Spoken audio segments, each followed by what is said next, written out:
तो दोस्तों, स्वागत है आप लोगों का अपने YouTube चैनल पर। आज के इस वीडियो में हम लोग डिस्कस करेंगे वर्ब के बारे में। अभी तक हम लोगों ने नाउन और प्रोनाउन को डिस्कस किया है। आज का जो हम लोगों का टॉपिक है वो वर्ब है, जिसमें हम लोग वर्ब को दो पार्ट्स में डिस्कस करेंगे, फर्स्ट और सेकंड में। जिस तरीके से हम लोगों ने प्रोनाउन को डिस्कस किया था, आज के टॉपिक में हम लोग काइंड्स ऑफ वर्ब और कुछ पैटर्न जो वर्ब में यूज़ होते हैं उनके बारे में डिस्कस करेंगे। और जो नेक्स्ट पार्ट होगा उसमें हम लोग कुछ रूल्स और इसके अलावा कुछ अपवाद जो हैं उनके बारे में डिस्कस करेंगे। अगर आप लोग कंप्लीट वीडियो सही से देख लेते हैं और एक एक कॉन्सेप्ट को अच्छे से समझ लेते हैं, तो वर्ब से रिलेटेड जितने भी आप लोगों के डाउट हैं या जितने भी आप लोगों के क्वेश्चंस एग्जाम में पूछे जाएंगे, उन सबको आप लोग आसानी से कर ले जाएंगे। तो चलिए इसी के साथ वीडियो को स्टार्ट करते हैं। सबसे पहला जो हम लोगों का टॉपिक है या जो सबसे पहला कॉन्सेप्ट है वो काइंड्स ऑफ वर्ब है।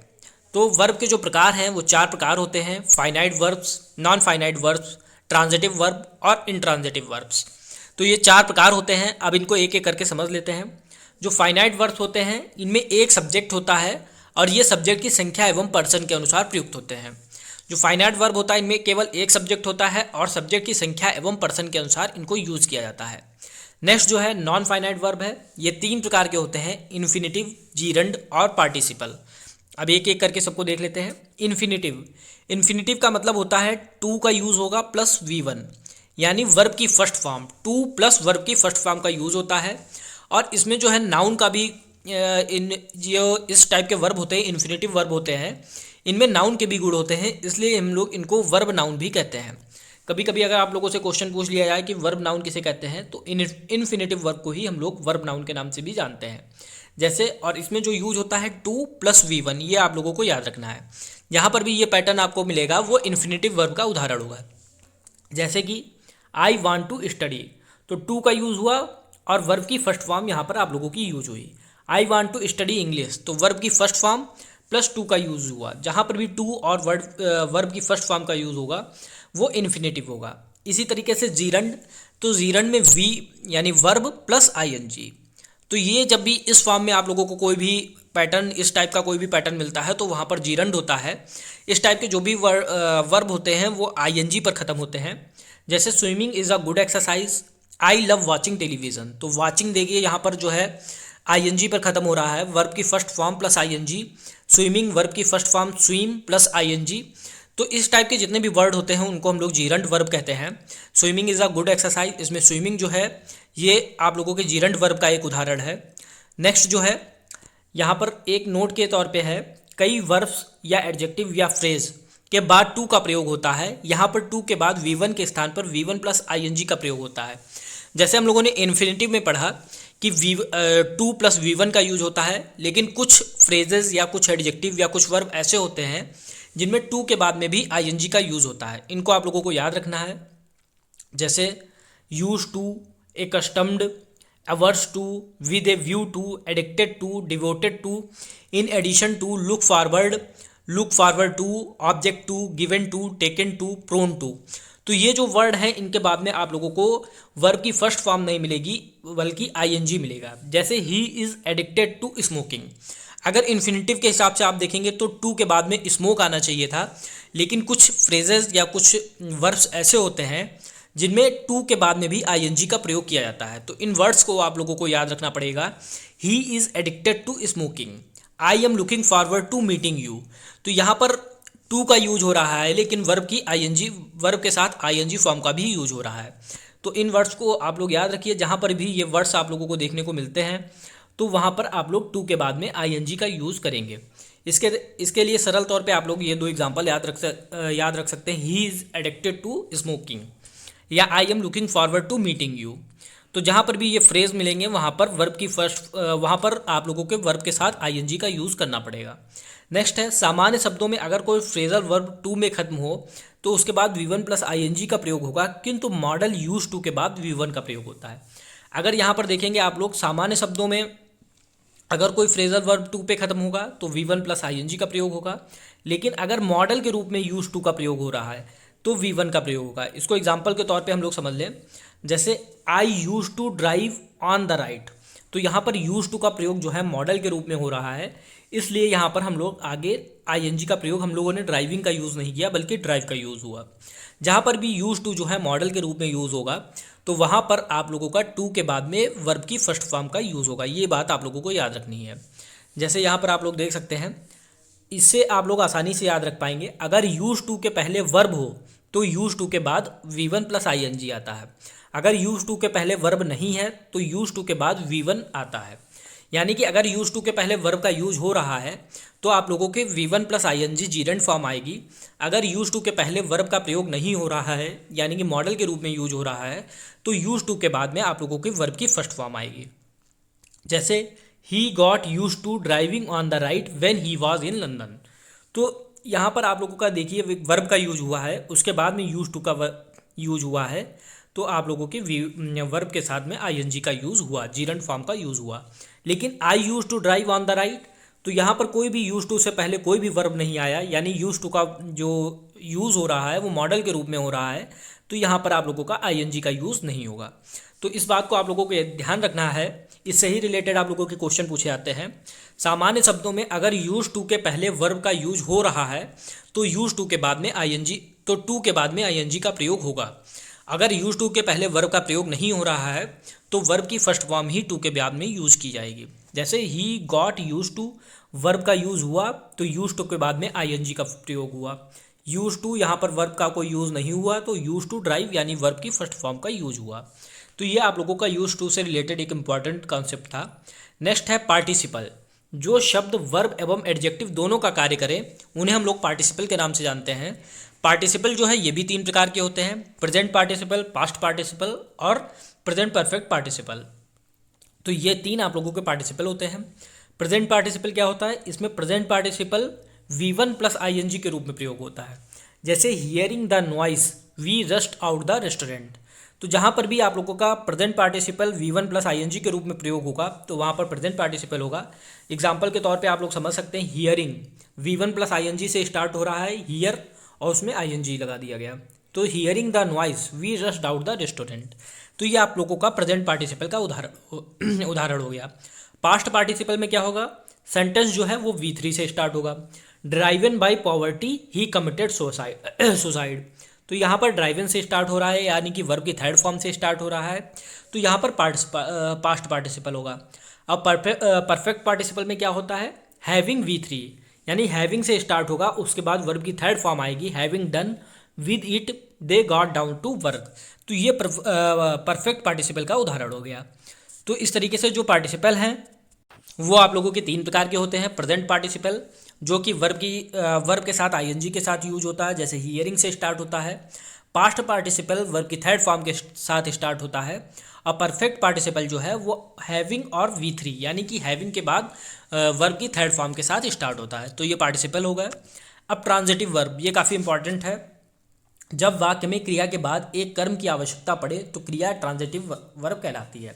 जैसे आई राइट ऐसे, आई ये क्रिया हो गई और इसके बाद कर्म की आवश्यकता पड़ी, तो यहाँ पर ये जो है ट्रांजिटिव वर्ब है। जैसे चिल्ड्रन फ्लाई काइट्स, तो फ्लाई के वर्ब के बाद में एक जो कर्म की आवश्यकता पड़ी, काइट्स की आवश्यकता पड़ी, तो ये ट्रांजिटिव वर्ब का उदाहरण हो गया। इसी तरीके से इनट्रांजिटिव वर्ब क्या होता है, जब वाक्य में कर्म की आवश्यकता ना पड़े तो क्रिया इनट्रांजिटिव वर्ब कहलाती है। जैसे कि बर्ड्स फ्लाई, सी स्लेप्ट, तो यहाँ पर कोई भी कर्म नहीं यूज हो रहा है यानी कि यहाँ पर इनट्रांजिटिव वर्ब है। तो अगर सामान्य शब्दों में हम इसे समझना चाहें तो अधिकांश मतलब मोस्टली 90% चांस है जहाँ पर आप लोग जो भी सेंटेंस है उससे क्या क्वेश्चन अगर करते हैं, क्या प्रश्न करने पर अगर उसका उत्तर मिल रहा है तो आप लोगों का जो है ट्रांजिटिव वर्ब है। जैसे आई राइट ऐसे, मैं लिखता हूँ, क्या लिखता हूँ, ऐसे लिखता हूँ, यानी हमें आंसर मिला, तो ये ट्रांजिटिव वर्ब का उदाहरण हो गया। चिल्ड्रन फ्लाई काइट्स, बच्चे पतंग उड़ाते हैं, तो इसमें अगर क्वेश्चन पूछा जाए बच्चे क्या उड़ाते हैं, तो पतंग उड़ाते हैं, तो यहाँ पर भी हमें आंसर मिल रहा है, यानी कि ये ट्रांजिटिव वर्ब का उदाहरण हो गया। बर्ड्स फ्लाई, चिड़िया उड़ती हैं, तो अगर हम इसमें क्वेश्चन पूछेंगे चिड़िया क्या उड़ती हैं, तो कोई भी आंसर नहीं मिलेगा, यानी कि ये इनट्रांजिटिव वर्ब है। सी स्लेप्ट, वह सोती है, तो अगर इसमें पूछेंगे वह क्या सोती है, तो कोई आंसर नहीं आ रहा, कोई क्वेश्चन नहीं बन रहा है, तो ये इनट्रांजिटिव वर्ब का उदाहरण हो गया। तो सामान्य शब्दों में अगर हम समझें तो सेंटेंस से अगर क्या क्वेश्चन किया जाए और उसका उत्तर हमें प्राप्त हो तो उसे हम लोग ट्रांजिटिव वर्ब कहते हैं। अगर क्या प्रश्न करने पर कोई उत्तर नहीं मिल रहा है तो इंट्रांजिटिव वर्ब होता है। नेक्स्ट अब हम लोग देख लेते हैं कुछ पैटर्न होते हैं जिनका यूज़ किया जाता है वर्ब के रूप में। कैसे यूज होता है ये हम लोग देख लेते हैं। जैसे पैटर्न 1 सबसे सिंपल होता है, सब्जेक्ट प्लस वर्ब। इसको हम लोग समझ सकते हैं। जैसे सब्जेक्ट के रूप में birds fly, the moon is shining, the baby is sleeping. तो यहाँ पर दो ही चीज़ों का यूज हो रहा है, सब्जेक्ट प्लस वर्ब। तो ये पैटर्न 1 हो गया। पैटर्न 2, इनको हम लोग यहाँ पे समझने के लिए केवल समझ रहे हैं कि किस पैटर्न में वर्ब का यूज होता है। तो एक ये फॉर्म हो गई, एक दूसरी form subject plus verb plus subject complement. यानी कि यहाँ पर जैसे दिस सब्जेक्ट हो गया, वर्ब इज ए पेन जो है सब्जेक्ट कॉम्प्लीमेंट हो गया। तो इस फॉर्म में सब्जेक्ट कॉम्प्लीमेंट का भी यूज होता है। जैसे he looks happy, my father got angry. तो ये आप लोगों के सब्जेक्ट हो गए, ये वर्ब हो गया और ये सब्जेक्ट कॉम्प्लीमेंट हो गया। इस प्रकार के जितने भी वाक्य हैं इनका पैसिव नहीं बनता है। जैसे दिस इज़ अ पेन, तो ये जो सेंटेंस है दिस इज़ अ पेन, तो इसका कोई भी पैसिव नहीं बन पाएगा। तो इस टाइप के जो भी वर्ड होते हैं subject plus verb plus subject complement, तो इनका पैसिव नहीं बनाया जा सकता। नेक्स्ट जो पैटर्न है तो उसमें subject plus verb plus direct object आता है। जैसे आई नो हिम, तो यहाँ पे हिम का जो यूज़ हो रहा है मैं उसे जानता हूँ, तो ये डायरेक्ट ऑब्जेक्ट में यूज हो रहा है, उसे जानता हूँ। शी ओपेंड द डोर, तो उसने दरवाज़ा खोला। You should help your self, तुम्हें अपनी मदद करनी चाहिए। तो सब्जेक्ट आ गया, वर्ब आ गया और डायरेक्ट ऑब्जेक्ट में जैसे हिम आ गया, द डोर, योर सेल्फ, इस टाइप के जो भी वर्ड हैं तो इस टाइप का पैटर्न यूज होता है, subject plus verb plus direct object. Next जो पैटर्न है subject plus verb plus indirect object plus direct object. तो यहाँ पर हम लोग इसको समझ लेते हैं। जब वाक्य में दो ऑब्जेक्ट्स हों और एक इनडायरेक्ट ऑब्जेक्ट जो सामान्यतः सजीव होता है, मोस्टली आप लोगों को सजीव मिलेगा, का उल्लेख पहले होता है फिर डायरेक्ट ऑब्जेक्ट का। कैसे, एग्जाम्पल के तौर पे हम लोग समझ लेते हैं।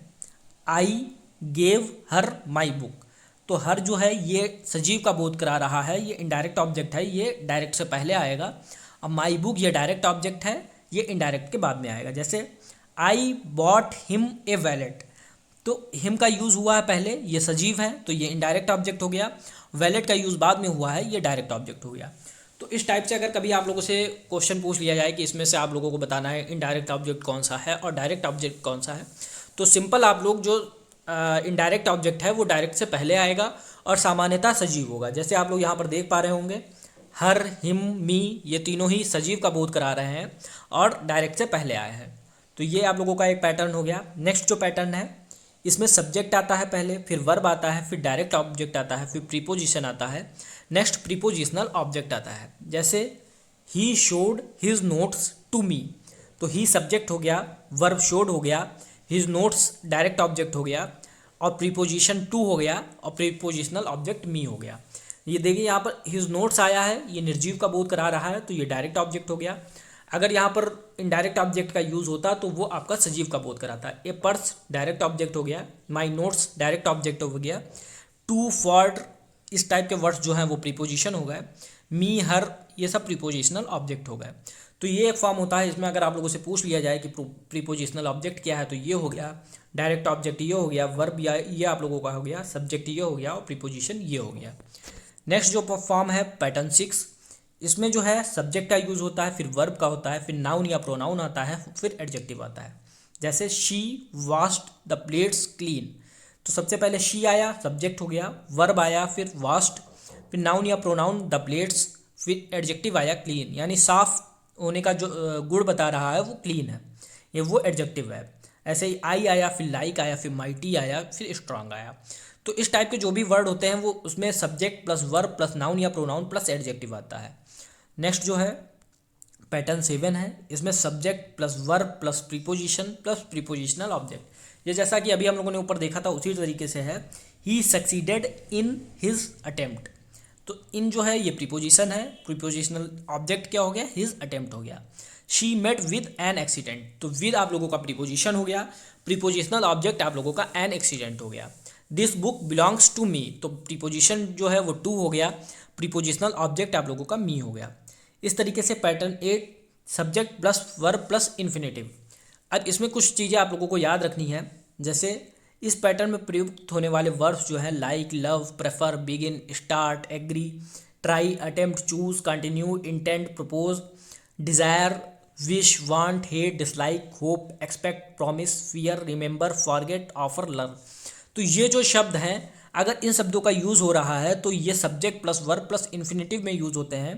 तो जब भी आप लोगों का इन्फिनेटिव यूज़ होगा तो इस टाइप के वर्ड ही आप लोगों को यूज़ होंगे। जब भी ऐसे वर्ड आएंगे तो आप लोग समझ जाइए यहाँ पर subject plus verb plus infinitive का यूज़ हुआ है। जैसे I hope to pass the exam, तो होप का यूज़ आ गया यहाँ पर। हम लोगों ने ऊपर देखा था होप आया था वर्ड में, तो होप जब भी आया तो ये इन्फिनेटिव फॉर्म में आ गया। He forgot to take the medicine, to take his medicine, she wants to sleep. तो इस टाइप के जो भी वर्ड हैं उसमें subject plus verb plus infinitive का पैटर्न लगता है। नेक्स्ट जो है इसमें subject plus verb plus noun या प्रोनाउन प्लस इन्फिनेटिव का लगता है। इन्फिनेटिव में हम लोग देख सकते हैं इसमें जो भी है ask, tell, order, command, persuade, encourage, urge, want, wish, request, intend. इस टाइप के जो भी वर्ड्स हैं आप लोगों के, कॉज हो गया, मीन है, love, hate, like, want, help, तो ये भी जो भी हैं इसमें अगर आप लोगों का यूज़ हो रहा है तो आप लोगों का पैटर्न जो है subject plus verb plus noun या प्रोनाउन प्लस इन्फिनेटिव का यूज़ होता है। जैसे आप लोगों से इसमें पूछ लिया जाए the doctor advised him to rest, तो इसमें इन्फिनेटिव को पहचानिए। तो इन्फिनेटिव जो है आपका लास्ट में आएगा, to rest, to go. Noun pronoun आपका हिम हो गया, रोहित हो गया। वर्ब आप लोगों की एडवाइज्ड, अलाउड हो गई। तो इस टाइप का जो पैटर्न है वो subject plus verb plus noun या प्रोनाउन प्लस इन्फिनेटिव। नेक्स्ट है pattern 10, subject plus verb plus जीरेंड। इसको हम लोग समझ चुके हैं पहले, ऊपर भी एक बार फिर से देख लेते हैं। Begin, start, love, like, hate, stop, इस टाइप के जितने भी वर्ब्स हैं इनके साथ अगर आईएनजी का यूज़ हो जाएगा तो ये जीरेंड फॉर्म में हो जाएंगी। जैसे she started singing, I love teaching, he has finish talking. तो यहाँ पे आईएनजी फॉर्म का यूज हो रहा है, यानी कि जीरेंड का यूज हो रहा है। लास्ट जो हम लोगों का पैटर्न है, सेकेंड लास्ट, वो हम लोगों का subject plus verb plus noun pronoun plus present participle. Present participle हम लोग ऊपर देख चुके हैं। तो इस पैटर्न में जो वर्ब्स यूज होते हैं see, hear, smell, feel, watch, notice, तो इस टाइप के जो भी वर्ब्स हैं अगर इनका यूज़ हो रहा है तो प्रेजेंट पार्टिसिपल में हो रहा है। प्रेजेंट पार्टिसिपल में हम लोगों ने क्या देखा था, वर्ब यूज हो रहा था, उसके साथ में आईएनजी आ रहा था। तो verb plus ING present participle का बोध करा रहा था। यहाँ पर हम लोग एग्जाम्पल में देख सकते हैं, यू केप्ट मी वेटिंग। तो सबसे पहले सब्जेक्ट आया, केप्ट वर्ब आया, फिर मी नाउन प्रोनाउन आया, उसके बाद प्रेजेंट पार्टिसिपल वेटिंग आया वर्ब के साथ आईएनजी। इसी तरीके से आई हर्ड हिम शाउटिंग, आई सा हिम क्रॉसिंग द ब्रिज। तो जो भी इसमें जो पैटर्न है subject plus verb plus noun pronoun plus present participle का चलता है। नेक्स्ट जो है पैटर्न वो subject plus verb plus noun pronoun plus plain infinitive. इसमें क्या है, सी, वॉच, नोटिस, इस टाइप के वर्ड आते हैं और इसमें जो है इन्फिनेटिव में जो वर्ब की फर्स्ट फॉर्म का यूज होता है। जैसे I will not let you go, तो इसमें सब्जेक्ट हो गया आई, वर्ब हो गया will not let, noun pronoun हो गया यू, प्लेन इन्फिनेटिव हो गया गो। इसी तरीके से we made him finish the work, I bade the boy leave the room. तो ये आप लोगों के पैटर्न है जिनमें आप लोगों के वर्ब यूज की जाती है। कभी कभी आप लोगों से पूछ लिया जाता है कि इसमें प्लेन इन्फिनेटिव को पहचानिए या इस टाइप में प्रेजेंट पार्टिसिपल पहचानिए या जीरेंड पहचानिए। तो इसके लिए आप लोगों को पैटर्न का पता होना जरूरी होना चाहिए। नेक्स्ट जो हम लोगों का क्लास होगी उसमें हम लोग जो इसमें रूल्स हैं जहाँ पर वर्ब को किस तरीके से यूज किया जाता है या कुछ अपवाद हैं उनको हम लोग डिस्कस करेंगे। आज जो हम लोगों ने काइंड्स ऑफ वर्ब को डिस्कस किया, finite verb, non finite verb, इसके जो एग्जांपल होते हैं 3 होते हैं, इन्फिनेटिव, जीरेंड, पार्टिसिपल। इन्फिनेटिव में टू प्लस वर्ब की फर्स्ट फॉर्म आती है, जीरेंड में वर्ब के साथ आईएनजी का यूज़ होता है। और इसके अलावा यहाँ पर हम लोगों ने यूज्ड टू का जो यूज़ है ये सबसे इंपॉर्टेंट पॉइंट था। अगर यूज टू के पहले वर्ब का यूज़ हो रहा है तो V1 प्लस आईएनजी आएगा। अगर यूज टू के पहले वर्ब नहीं है तो यूज टू के बाद में V1 आता है। जैसे he got out use to driving on the right when he was in London, तो यहाँ पर वर्ब का यूज हुआ, उसके बाद में यूज टू का हुआ तो आईएनजी आया, ड्राइव के साथ आईएनजी। और आई यूज टू यहाँ पे कोई भी वर्ब का यूज़ नहीं हुआ, डायरेक्ट यूज टू मॉडल के रूप में यूज़ किया गया, तो यहाँ पर ड्राइव ही रहा। अगर यहाँ पर कोई अगर वर्ब आ जाता है यूज टू से पहले तो ड्राइविंग हो जाता है। उसके अलावा पार्टिसिपल हम लोगों ने डिस्कस किया, प्रेजेंट पार्टिसिपल जो है वर्ब के साथ आईएनजी आता है, जैसे hearing the noise. Past participle verb की थर्ड फॉर्म जैसे ड्राइवन बाई प्रॉपर्टी। और परफेक्ट पार्टिसिपल हैविंग और वर्ब की थर्ड फॉर्म जैसे having done with it they got down to work. तो ये जो आप लोगों का परफेक्ट पार्टिसिपल हो गया। ट्रांजिटिव वर्ब जो होते हैं जब हम क्रिया सेंटेंस से क्या क्वेश्चन करते हैं और हमें उसका उत्तर मिलता है तो वो ट्रांजिटिव वर्ब होता है, जैसे आई राइट ऐसे, चिल्ड्रन फ्लाई काइट्स। या फिर हम कह सकते हैं कि जब कर्म की आवश्यकता पड़ती है वाक्य में तो उसे ट्रांजिटिव वर्ब कहते हैं, और इन ट्रांजिटिव वर्ब में कर्म की आवश्यकता नहीं पड़ती है। बर्ड्स फ्लाई सी स्लेप्ट, ऐसे ही आप लोगों से इसमें ये क्वेश्चन पूछा जा सकता है कि इसमें से कौन सा ट्रांजिटिव वर्ब है, कौन इनट्रांजिटिव वर्ब है। तो इन सब चीज़ों की आप लोगों को नॉलेज होनी चाहिए। इसके अलावा जो पैटर्न है इनको आप लोग आराम से देख सकते हैं। तो फ्रेंड्स, ये थी आज की वीडियो। नेक्स्ट वीडियो में हम लोग कुछ रूल्स के बारे में डिस्कस करेंगे जो कि वर्ब से रिलेटेड आप लोगों के क्वेश्चंस पूछे जाते हैं, एरर्स पूछी जाती हैं। तो आज के वीडियो में सिर्फ इतना ही। मिलते हैं नेक्स्ट वीडियो में। Thank you.